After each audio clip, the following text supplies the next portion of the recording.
Hello guys, welcome back to my channel. আমি আকাশ, তোমরা দেখছো স্কাই ব্লগিং ইউটিউব চ্যানেল। আজকে আমি যাব বাবা সাহেব আম্বেদকর ইউনিভার্সিটি মাইগ্রেশন তুলতে। তো তোমরা যারা যারা মাইগ্রেশন তুলতে চাও অবশ্যই কিন্তু ভিডিওটা দেখতে থাকো। তার প্রসেসটা কিন্তু আমি পুরোপুরি এখানে দেখিয়েছি। তো আমি চলে এসেছি কিন্তু আরামবাগ। এটা হচ্ছে আরামবাগ ব্রিজ। সকাল সকালে বেরিয়েছিলাম, প্রচুর ঠান্ডা ছিল, তার সাথে কিছুটা কুয়াশাও দিয়েছিল। তো এখান থেকে কিছুটা গেলেই কিন্তু আমরা আরামবাগ স্টেশনে পৌঁছে যাব।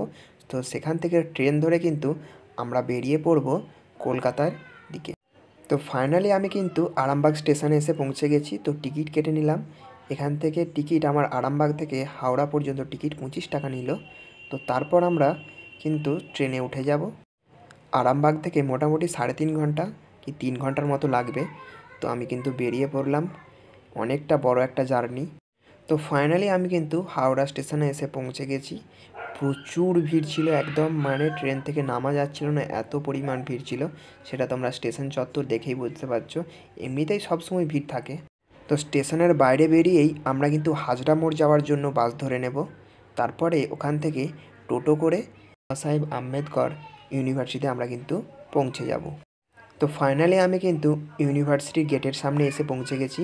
আর এই পাশে যে ইনস্ট্রাকশন দেওয়া আছে সেই অনুযায়ী কিন্তু তোমরা অবশ্যই দেখে নেবে এবং সেই অনুযায়ী কাগজপত্র কিন্তু নিয়ে আসবে। না হলে এখানে এসে কিন্তু তোমরা প্রবলেমে পড়তে পারো। বিশেষ করে ড্রাফট অথবা অনলাইন পেমেন্ট অবশ্যই করে আসবে। এটা হলো ইউনিভার্সিটির ভেতরটা। তোমরা যারা আসবে তাদেরকে বলছি, তোমরা কিন্তু ফর্ম ফিল আপ করে একদম সব কিছু ঠিকঠাক কাগজপত্র দেখে নিয়ে তারপরে আসবে। এখানে কিন্তু এসে লাইন দিয়ে টোকেন কালেক্ট করতে হয়, তারপর জমা নেয়। তো একটা অনেকটা বড় প্রসেস আছে। তো তোমরা যতটা সম্ভব চেষ্টা করবে তাড়াতাড়ি আসার। তো তোমরা যারা যাবে তারা কিন্তু বাড়ি থেকে অবশ্যই খাবার নিয়ে যাবে। আমার মতে এই ভুলটা কিন্তু করবে না, কারণ ওখানে আমাদের কিছু খাবার পাইনি, তাই এইসব খেয়েই কাটাতে হয়েছে। তো শেষ হয়ে গেছে আমার মাইগ্রেশন জমা দেওয়ার। তো আমি 500 টাকা ড্রাফট কাটিয়েছিলাম, তাই আমাকে মোটামুটি 25 দিন কি 20 দিনের মতো টাইম দিয়েছে মাইগ্রেশন দেওয়ার। তো তোমরা যারা তাড়াতাড়ি নিতে চাও আরও বেশি টাকা পে করতে হবে হয়তো। তারপরেই কিন্তু আমি চলে গিয়েছিলাম মেট্রো স্টেশনে। তো এখান থেকে আমরা যাব কলেজ স্ট্রিট।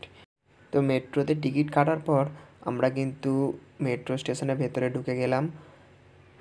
তো আমরা যে মেট্রোতে কলেজ স্ট্রিট যাব সেই মেট্রো কিন্তু চলে এসেছে। তো এই মেট্রোয় করে কিন্তু আমরা কলেজ স্ট্রিট চলে যাব। তো কলেজ স্ট্রিট চলে এসেছি। কলেজ স্ট্রিটে আমার কিছু বই কেনার ছিল, আমার এবং আমার বন্ধুদের। তো তাদের বই কেনা হয়ে গেলেই কিন্তু আমরা চলে যাব কফি হাউস। তো ফাইনালি আমি কিন্তু চলে এসেছি কফি হাউসে। এই কফি হাউসটা দেখলেই কিন্তু আমার সেই মান্নাদের গানটার কথা মনে পড়ে যায়, কফি হাউসের সেই আড্ডাটা আজ আর নেই। তো চলো তোমাদেরকে কফি হাউসটা ভেতরটা একটু ঘুরিয়ে আনি। এটা হচ্ছে কফি হাউসের গেটের এবং দোতলায় কিন্তু আমাদের কফি হাউস। তো আমি আমার বন্ধু দুজনে মিলে কিন্তু কফি হাউসের ভেতরে চলে গেলাম এবং সামনেই কিন্তু একটা বইয়ের দোকান আছে, যেটাতে কিন্তু বই ছাড়াও আরও ইত্যাদি অনেক কিছু জিনিস কিনতে পাওয়া যায়। যেমন কফি হাউসে ঢোকার জন্য যেসব জিনিস প্রয়োজন হয় সেসব কিন্তু কিনতে পাওয়া যায়। তো সিঁড়ি বেয়ে আমরা দুজনে উঠে গেলাম ওপরে। ওপরে উঠেই প্রথম আমরা নিচের তলায় গিয়েছিলাম দেখার জন্য। দেখলাম যে এখনও মোটামুটি অনেকটা সময় বাকি আছে, এখনও এখনও কাউকে কিন্তু কফি হাউসে কফি দেওয়া স্টার্ট হয়নি, এই সবে মাত্র খুলেছে এবং ভিড়ও তেমন ছিল না, কারণ মোটামুটি ওই 9:30 থেকে 10:45 কি 11টা বাজে হয়তো। তো আমরা দোতলায় চলে গেলাম এবং দোতলা গিয়ে তোমাদেরকে দেখাচ্ছি যে কত সুন্দর একটা ভিউ। তো দোতলা থেকে নিচের দিকে কিন্তু খুব সুন্দর, এবং এই যে নিচের টেবিলগুলো এগুলোতেই সবাই মানুষেরা বসে কফি খায়, গল্প করে জীবনের সুখ দুঃখের। তো আমরাও কিছুক্ষণ এখানে কাটিয়ে তারপরে কিন্তু বেরিয়ে পড়লাম। যেতে যেতেই কিন্তু আমাদের দেখতে পেলাম কলকাতার সেই ঐতিহ্য মানুষে টানা রিক্সা। এই সব করতে করতে কিন্তু আমাদের অনেকটা সময় ব্যয় হয়ে যাওয়ার কারণে সন্ধ্যা হয়ে গেছিলো, আমরা আর বাড়ি ফিরতে পারিনি। তাই আমরা কিন্তু চলে গেছিলাম থাকার জন্য আমাদের দিদির বাড়ি। দিদির বাড়িতে গিয়ে কি করলাম ঘুরলাম সেসব কিন্তু নেক্সট পার্টে থাকছে। তো ভিডিওটা শেষ পর্যন্ত দেখার জন্য অসংখ্য অসংখ্য ধন্যবাদ। চ্যানেলটাকে সাবস্ক্রাইব করে দেবে, পাশে থাকা বেল আইকনে ক্লিক করে অল নোটিফিকেশান অন করে দেবে।